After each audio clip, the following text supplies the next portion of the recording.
데이팅 앱들이 위기입니다. 예전에는 앱으로 사람을 만나는 건 일도 아니었는데 요즘은 다들 앱을 지우는 추세거든요. 실제로 틴더를 포함한 주요 데이팅 앱들의 이용 시간, 유료 회원, 그리고 가입자마저 줄어드는 추세죠. 하지만 이건 이상합니다. 이 산업은 망할 수가 없는 시장이거든요. 연애는 인간의 본능이기 때문이죠. 실제로도 이 시장은 2012년 틴더의 등장 이후 쭉 성장만 해왔습니다. 2019년에는 미국 20대의 절반이 데이팅 앱을 이용하고 있다고 답을 했을 정도였죠.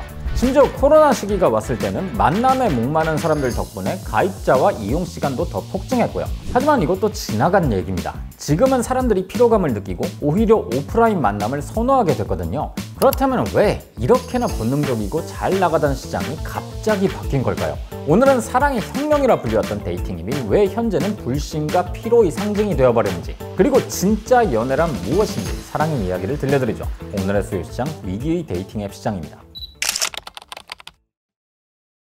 소개팅이든 자만추든 연애는 정말 번거로운 작업입니다. 꾸미고 시간 내고 말 잘해야 되고 눈치까지 봐야 하니까요. 거기에 돈도 써야 하고요. 심지어 이렇게까지 해도 실패로 끝나는 경우가 많았죠. 그러니 짝을 찾는 행위는 사실 공을 굉장히 많이 들여야 하는 일종의 일인 셈입니다. 그런데 틴더는 이 문제를 간단히 해결했습니다. 사진과 프로필을 본 뒤에 마음에 들면 오른쪽 아니면 왼쪽으로 스와이프하는 방식으로요. 실제로 이 방식은 굉장히 직관적이고 쉬워서 앱은 폭발적으로 성장했고 이후에 모든 데이팅 앱들은 이 기능을 추가했을 정도였죠. 이런 매칭 방식은 이용자들에게 만남의 호도를 확 낮춰줬습니다. 서로가 오른쪽으로 스와이프를 한 상태에서 이야기가 진행된다면 만남까지 이어질 확률도 꽤 높았으니까요.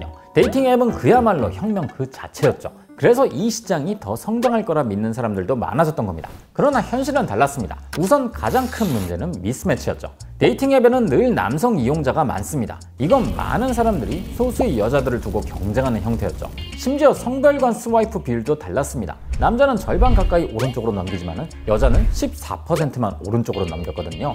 뭐 이건 여성들이 남성들보다 신중한 매칭을 원한다는 뜻이지만 결국 결론은 이겁니다. 남자들은 매칭이 성사되기가 극도로 힘들다는 거죠. 이런 상황에서 남자들이 할 수 있는 건 하나밖에 없었습니다. 무작정 오른쪽으로 스와이핑하는 거였죠. 매칭 확률이 1%라도 1000번을 시도하면 10명 정도는 매칭될 수 있으니까요. 단 한 번의 매칭이라도 성사시키겠다는 불굴의 의지였죠. 하지만 이런 무의미한 스와이프는 피로감만 쌓일 뿐이지 즐겁지가 않은 겁니다. 심지어 어렵게 매칭이 된다고 해도 대화조차 쉽지가 않습니다. 앞서 언급했던 시장의 불균형 때문에 여성 이용자가 여러 명과 대화 중일 확률이 높기 때문이죠. 그러다 보니 대화의 집중력이 낮아져서 의미 없는 대화로 끝나거나 아예 잠수를 타는 일들이 생기는 거예요. 문제는 이게 너무 흔한 일이라는 겁니다. 그래서 요즘 데이팅 앱들은 잠수를 뜻하는 고스팅을 앱 차원에서 금지하고 있고 고스팅 신고도 받을 정도죠. 하지만 이런 정책에 대해서 이용자들의 찬반 논란도 굉장히 거세게 일어났는데 이건 고스팅 행위를 긍정하는 사람들이 꽤 있다는 뜻인 거예요. 이야기를 더 하기 싫다는데 뭐 어쩌겠습니까? 그렇다고 여성 이용자들은 괜찮냐? 사실 이쪽도 마찬가지입니다. 다른 방식의 미스매치가 생겼거든요. 보통 여성들은 남성에 비해서 더 신중한 선택을 하기 때문에 매칭 자체는 꽤 잘 되는 편입니다. 하지만 문제는 내가 찍은 소수의 매력남들은 다른 여성들도 점찍어둔다는 거죠. 결국 그런 남성들과 매치되면 여성들도 다른 일반적인 남성들과 동일한 경험을 하게 된다는 겁니다. 수많은 여성들과 대화하는 남성들과 얘기해야 하는 거예요. 결국 남자든 여자든 서로 집중하기가 어려운 상황인 거죠. 게다가 여성 이용자들은 대화 중에 남성 이용자에 의한 성희롱이나 스토킹 경험을 호소하는 경우도 많습니다. 또 데이팅 앱의 알고리즘은 매칭률을 최대한 높이는 겁니다. 매칭이 되어야 이용자도 즐기고 그에 따라 유료 결제도 진행할 테니까요. 그런데 데이팅 앱에서 매칭률이 높다고 좋은 대화를 많이 할 수 있는 건 아닙니다. 오프라인에서 누군가 만난다면 상대방을 눈앞에 두고 다른 일을 하진 않죠. 무례한 행동이니까요. 하지만 데이팅 앱에서는 문제가 되지 않습니다. 빠르게 그냥 다른 사람을 탐색하면 그만이기 때문이죠. 매칭이 많이 되어서 대화가 많이 생겨도 진심은 분산되고 가벼운 관계만 남는 겁니다. 그래서 사람들은 이런 의심까지 하기 시작합니다. 혹시 이 사람 진짜 사람 맞아? 실제로 국내의 한 데이팅 앱에서는 직원이 가짜 여성 계정을 운영한 게 들통나서 뉴스에까지 나왔으니까요. 또 현재는 AI 기술의 발전으로 이런 일이 더 쉬워졌습니다. 로맨스 스캠으로 번질 위험도 있고요. 결국 이런 경험들이 사람들을 지치게 만든다는 겁니다. 차라리 서로 집중해서 알아갈 수 있는 오프라인 만남이 낫겠다고 판단한 거죠. 실제로도 미국의 G세대들은 그런 만남을 더 긍정적으로 보고 있고요. 작년에 스페인에서는 마트 헌팅을 하는 G세대들에 관련된 뉴스도 나왔었죠. 쇼핑 카트에 무엇을 넣어두냐에 따라서 자신이 원하는 관계의 상태를 표현하는 겁니다. 그렇게 취미나 활동을 같이 하면서 서로를 알아가고 그런 상태에서 둘만의 만남으로 넘어가는 거죠.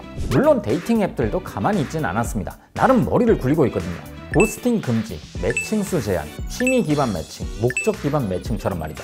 심지어 특정 조건의 사람들만 연결하는 전문직 전용 앱이나 자산, 외모 조건 앱도 생겼습니다. 틈새 시장을 공략하는 거죠. 데이팅 앱은 분명 사람들에게 만남의 허들을 크게 낮춰줬습니다. 덕분에 회사들도 크게 성공했고요. 다만 만남이 쉬워지면서 그 가치가 떨어졌고 소외감을 느끼는 사람들도 늘어났죠.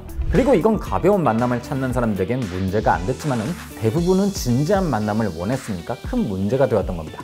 특히 잠수나 불성실한 대화는 그저 불쾌함이 아닌 정서적 상처가 되면서 다들 오프라인으로 돌아가게 된 거죠. 물론 데이팅 앱들이 사라지진 않을 겁니다. 가벼운 만남을 원하는 사람들은 항상 있을 테고 데이팅 앱들도 시장의 변화에 따라서 계속 진화할 테니까요. 하지만 데이팅 앱이 하락세로 돌아섰다는 것은 결국 사람들은 진심을 원한다는 겁니다. 그리고 진심은 여전히 데이트 시장과 사람을 움직이는 가장 강력한 힘이고요.